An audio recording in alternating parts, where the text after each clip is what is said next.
उत्तराखंड को राज्य बने हुए 20 साल से ज्यादा का समय हो गया है। इस बीच राज्य ने विकास के नए आयाम छुए हैं। औद्योगिक और तकनीकी क्षेत्र में उत्तराखंड का पूरे देश में डंका बज रहा है। इतना सब कुछ होने के बावजूद भी ये सच है कि उत्तराखंड के कई गांव आज भी सड़कों के लिए तरस रहे हैं। आपको बता दें कि उत्तराखंड के कई गांव में आज तक विकास की किरण तक नहीं पहुंच पाई है। वहीं इन गांव के लोगों की जिंदगी नर्क से भी बदतर है।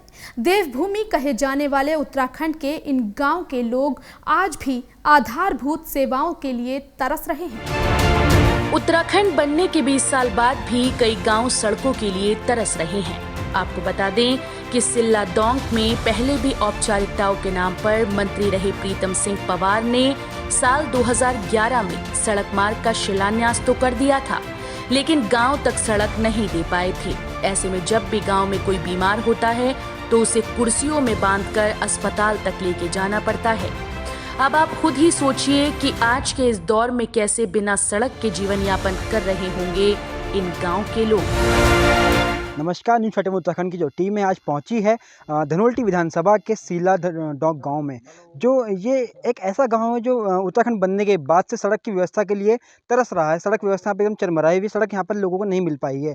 साथ ही स्वास्थ्य जो सेवाएं हैं वो यहाँ बदहाल स्थिति में है। यहाँ के जो लोग हैं उनको 50 से 60 किलोमीटर दूर यहाँ पर देहरादून जाना पड़ता है अपने इलाज करवाने के लिए। ऐसे हमारे साथ कुछ बुजुर्ग लोग यहाँ पे मौजूद हैं इस गाँव के। उनसे बातचीत करेंगे और जानेंगे उनकी क्या कुछ परेशानियाँ हैं उनकी, अपनी क्या कुछ उनकी मांगे हैं सरकार से अपने गांव को लेकर। आइए बड़ा जी, आप कब से रह रहे हैं यहाँ पर? हम तो हमारी जन्मभूमि यही है बाबू। जन्मभूमि आपकी यही है तो यही है। क्या जो यहाँ पे सड़क की जो स्थिति है तो क्या जन्म तब से ऐसी ही है? ऐसी कैसी है, किसी ने सुना ही नहीं, लिखा पढ़ी करी भी तो कुछ नहीं। मतलब बार बार सर्वे होते हैं पर सड़क नहीं बन पाती है। ना कुछ नहीं है बस। तो विधायक जी आते हैं यहाँ पे? आते हैं जाते हैं, आते जाते हैं तो कुछ देखते नहीं है, कुछ ना कुछ नहीं। कैसे हो जाएगा जी, 6 महीने में हो जाएगा, साल भर में हो जाएगा, पता नहीं है। और अस्पताल की क्या स्थिति है यहाँ पर? अस्पताल के है यहाँ पर कोई? अस्पताल कोई पता ही नहीं है, कोई नहीं है ना। तो जहाँ पे जो लोग यहाँ पे बीमार पड़ते हैं कहाँ जाते हैं? यहाँ से देहरादून जाना पड़ता है। देहरादून काफी दूर पड़ता है, 50 से 60 किलोमीटर दूर पड़ता है देहरादून यहाँ से। तो किस प्रकार से लेके जाते हैं मरीजों को यहाँ से? बहुए से चले जाते हैं, किसी को उठा के ले जाते हैं कंधे पे कुछ। यहाँ तो काफी साल हो गए जी, हम तो 70 साल हो गए पूरे, लेकिन हमने सड़क तो देखी नहीं है। सड़क तो 75 मतलब 80 में आई थी, बस तभी देखे सड़क हमने, बाकी कुछ नहीं यार। उत्तराखंड को बने हुए 20 साल हो चुके हैं। उत्तराखंड को बनाने में यहाँ के गांव वालों का, पहाड़ी लोगों का काफी बड़ा हाथ रहा है। अच्छा, विधायक जी कितनी बार आते हैं साल भर में? विधायक जी आते होंगे तो सड़क में आते होंगे, हमें तो पता भी नहीं है। आप भी वोटर हैं उनके? हाँ, वोटर तो आप भी देते होंगे? वोटर तो हैं। वोटर तो गाँव वाले ऐसे बोल देते हैं कि कोई भी बोल देता है कि हाँ भाई फलाना नेता है कुछ करेगा, लेकिन एक बार कुर्सी में बैठा फिर दोबारा आया नहीं। विकास का दावा करने वाली राज्य सरकार शायद अपने ही विकास के दावे को भूल गई है। आपने राज्य सरकार की वो नीति तो जरूर सुनी होगी जिसमें उन्होंने बड़े बड़े दावे किए थे कि हम लोग एक मुहिम चला रहे हैं जिसका नाम है हर घर जल हर घर नल योजना, जिसमें सरकार ने हर गांव में जल पहुंचाने की बात कही थी। लेकिन हैरानी की बात तो ये है कि गांव वालों को नल तो मिले पर उनमें जल अभी तक नहीं पहुंच पाया है। 31 साल होगा ना, बुढ़े हुए गाँव में सड़क नहीं देखिएगा, पाल नहीं देखिएगा, डोइयों पाल नहीं, लोज में लटला भी नहीं रहा हमारे खोपड़ियों पर। सुने छोटा बच्चों की स्कूल नहीं है यहाँ, मर गया ना हमारे छोरा घर में, यम स्कूल तो करना जाना फिर भी बाबा लिखना पढ़ना कुछ थोड़ा बहुत होना है ना। मुझे कम से कम आधा घंटा लगता है इधर से जाने में ना। हाँ जी। अच्छा, जो यहाँ पे जो स्वास्थ्य व्यवस्था है, जो मेन जो मुख्यमंत्री जी कहते थे, पुराने मुख्यमंत्री जी ने कई बार कहा है कि स्वास्थ्य व्यवस्था में जो उत्तराखंड है अव्वल दर्जे पर है, तो क्या कुछ कहेंगे इस बारे में? बिल्कुल भी नहीं है, क्योंकि यहाँ से हमें नीचे देहरादून जाना पड़ता है और कि इधर से हम उसमें कैसे ले जाते हैं ना, उस पे कुर्सियों पे डंडे बांध के उन्हें मरीजों को बांध के लेके जाते हैं हम यहाँ से। और कितना टाइम लगता है, ये स्वास्थ्य के मरीज हैं, ये कैसे जाते हैं इनको पूछो जरा। 3-3 घंटे लगाते हैं यहीं पे हमारे स्कूल के पास आपने देखा होगा, यहाँ पे प्राण त्याग दिए एक लेडीज ने। कैसे? क्योंकि वो पहुँच नहीं पाई टाइम से। अगर टाइम से पहुँचती तो कैसे ना होता ना, सब होता, लेकिन रोड ही नहीं है, कैसे जाएंगे ना। उत्तराखंड के इन गांव में शिक्षा व्यवस्था इस कदर चरमराई हुई है कि ग्रामीण बच्चे 6 साल की उम्र के बाद स्कूल जाना शुरू करते हैं, क्योंकि गांव में प्राथमिक विद्यालय ही नहीं है। जिसके कारण गांव के बच्चों को कई किलोमीटर दूर पैदल चलकर विद्यालय जाना पड़ता है। लेकिन जंगली जानवरों के डर के कारण माँ बाप अपने बच्चों को भेजने से कतराते हैं। वहीं गांव में 6 से 12 तक का स्कूल दिया गया है, लेकिन उसमें पढ़ने के जो संसाधन हैं वो बहुत ही सीमित हैं। यही हाल इन गांव की स्वास्थ्य व्यवस्था का भी है। गांव में कोई प्राथमिक उपचार केंद्र नहीं, जिसकी वजह से गांव वालों को 50 से 60 किलोमीटर दूर इलाज के लिए आना पड़ता है।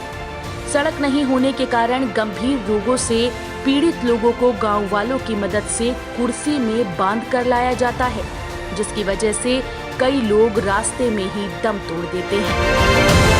ये समस्याएं तो सबसे पहले हमारे पास रोड की सबसे बड़ी समस्या है। दूसरा हमारे पास बेसिक स्कूल की सबसे बड़ी समस्या है। आजकल अगर जो कोई भी हर जगह कंपटीशन फाइट करना पड़ता है। कोई भी बच्चा अगर जो किसी भी क्षेत्र में आगे बढ़ने की कोशिश करेगा, पहले कंपटीशन फाइट करेगा। कंपटीशन फाइट तभी करेगा अगर एजुकेशन सही होगी। एजुकेशन हमारे यहाँ बेसिक स्कूल ही नहीं है। दूसरा हमारे पास अगर तो इंटरमीडिएट एक स्कूल भी है तो वहाँ टीचरों की कमी है। वहाँ साइंस साइड है नहीं, साइंस साइड के टीचर्स ही नहीं है। रोड हमारे पास रोड की इतनी बड़ी समस्या है कि रोड आज तक गाँव में कभी पहुँची नहीं है। 3-4 किलोमीटर पैदल चल के तब जाके रोड पे हम अपने आप पहुंचते हैं बड़ी मुश्किल से। अगर कोई भी समस्या होती है, किसी की तबीयत ख़राब है, किसी से कुछ सामान, अगर हमारा खेती हॉर्टिकल्चर से रिलेटेड कुछ भी, अगर जो हमें मंडी तक कोई भी सामान पहुंचाना होता है तो उसको कैसे पहुंचाएं? सर पे बोझा रख के ले जा पाते हैं। सबसे पहले हमारी समस्या है रोड की। हमारे गांव में कम से कम 50 परिवार हैं और इस यहाँ से हमें अपना खेती का अदरक, धनिया, बीन्स, इसे हमें अपने उसमें ढोके ले जाना पड़ता है। इसकी बड़ी समस्या है। एक बड़ा सवाल और सरकारें बार बार कहती हैं कि जो स्वास्थ्य सेवाएं हैं, स्वास्थ्य सेवाएं हम हर गांव तक पहुंचाएंगे, तो क्या कुछ हाल है आपके गांव में स्वास्थ्य सेवाओं का? स्वास्थ्य सेवाओं के बहुत बड़ी दिक्कतें हैं हमारे गांव में। हमें कोई दिक्कतें होती, बीमार होता है कोई तो देहरादून जाना पड़ता है। यहाँ पे कोई सुविधा ही नहीं है। 60 किलोमीटर हमारे इधर से देहरादून स्वास्थ्य केंद्र हैं। कोई दिक्कत होती है तो उसमें हमें 108 को बुलाना पड़ता है। वो बड़ी समस्या, कभी रोड में दिक्कतें आ जाती, कभी समस्या हो जाती हैं तो कम से कम 5-6 घंटे लग जाते हैं। ये हमारी बड़ी समस्या है स्वास्थ्य के संबंध में।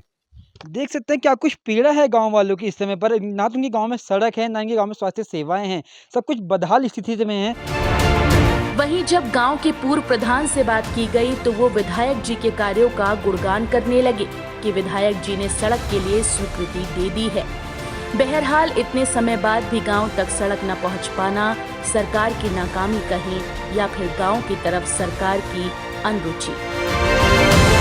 हमारे साथ एक ऐसे समाज सेवी मौजूद है, आशीष नोटल जी, जो जगह जगह जाकर लोगों की समस्याओं को सुन रहे हैं। वो आज अपने पैतृक गांव धनोल्टी में पधारे हैं।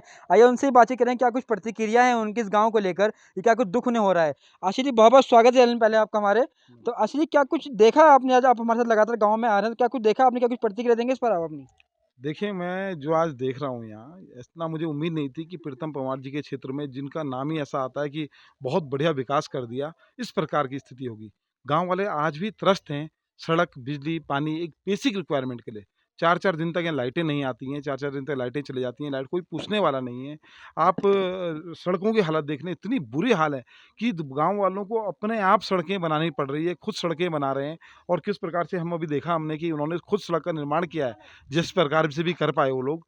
तो ये डेवलपमेंट, ये राज्य जो बनाया, किसके लिए बनाया?